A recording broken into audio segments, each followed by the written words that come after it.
High Zahid bro, কি ব্যাপার?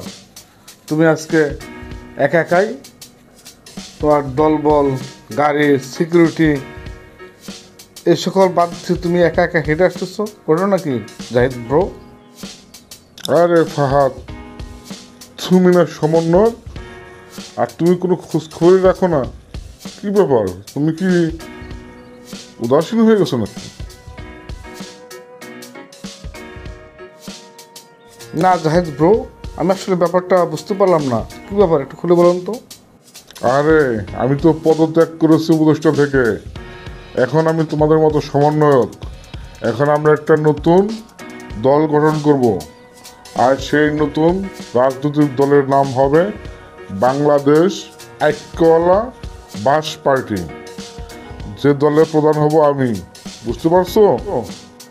আরে ব্রো, আপনি এটা কী বললেন? উপদেষ্টা থেকে তো আপনি কোটি কোটি টাকা কামাই করছেন, এখন আবার রাজনৈতিক দল করে এখানে কি টাকা কামাই করতে পারবেন নাকি? আরে তুমি সমন্বয়ক, তুমি বুঝো না?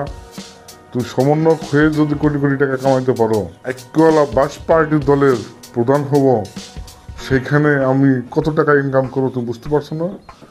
আরে আমাদের দলে ক্ষমতা আসবে, কারণ আমরা তো নির্বাচন দেবো আমাদের সব ফেভারে যখন আসবে, সবাই যখন আমাদের ফেভারে থাকবে, উপদেষ্টা পরিষদ, পুলিশ প্রশাসন, র্যাব, আর্মি, বিডিআর যা আছে সব আমাদের পক্ষে, আমাদের কন্ট্রোলে যখন চলে আসবে, তখন দেবো আমরা নির্বাচন। আর সেই নির্বাচনে ঐক্যওয়ালা বাস এই দলই সরকার গঠন করবে, আর আমি হব সেই দলের প্রধান, এবং নির্বাচনে জয়লাভ করে হব প্রধানমন্ত্রী, বুঝতে পারছো? আর আমরা নির্বাচনে জয়লাভ করব, আমাদের মার্কা হবে বাস মার্কা, যাতে আমরা সরকার গঠন করে জনগণকে ঐক্যওয়ালা বাস ভালোভাবে দিতে পারি, বুঝতে পারছো? আর তুমি এখন সমন্বয়ক না, তুমি আজকের থেকে আমার দলের সদস্য সচিব হবে, যাতে ঐক্যওয়ালা বাস তুমিও দিয়ে কোটি কোটি টাকা কামাই করতে পারো, বুঝতে পারছো? সবাই তো বুঝলাম জাহিদ ব্রো, আপনি উপদেষ্টা ছিলেন, এই ধরেন জনগণ তো আপনার কাছে অনেক দাবি করছে, এই যেমন ইন্টারনেটের দাম বাড়ানো, এটা তো কমাতে বলছে, আনলিমিটেড মেয়াদ, আপনি তো কিছুই করলেন না। এখন যে আপনি এই ঐক্যওয়ালা বাস পার্টির প্রধান হবেন, তখন যদি আপনি সরকারের কাছে কোনো দাবি করেন, সেই সরকারকে দাবি পূরণ করবে তখন? আরে তুমি একটা প্রবাদ বাক্য শোনো নাই, যে লঙ্কায় যায় সেই রাক্ষস হয়।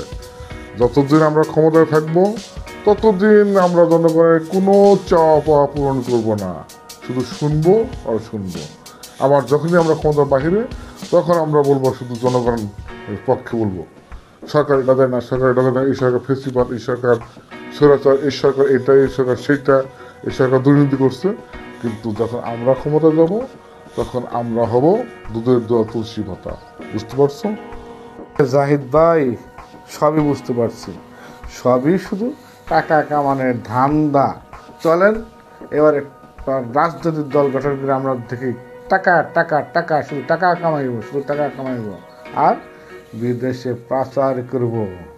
তারপর কোনো এক সময় বুঝা জনগণের প্রেশার যখন কুলাইতে না পারবো, তখন দেশ থেকে পালিয়ে যাব, ঐক্যওয়ালা বাস জনগণকে দিয়েই ছাড়বো। কি বলেন?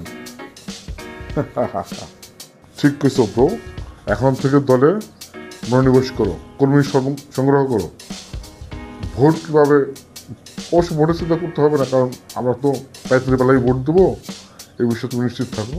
শুধু লোক দেখানো কিছু লোক রেডি করো, বুঝতে পারছো? তার আজকে যাই, আগামীকাল আবার দেখা হবে। তুমি কিন্তু আমার অবশ্যই এসো, ঠিক আছে?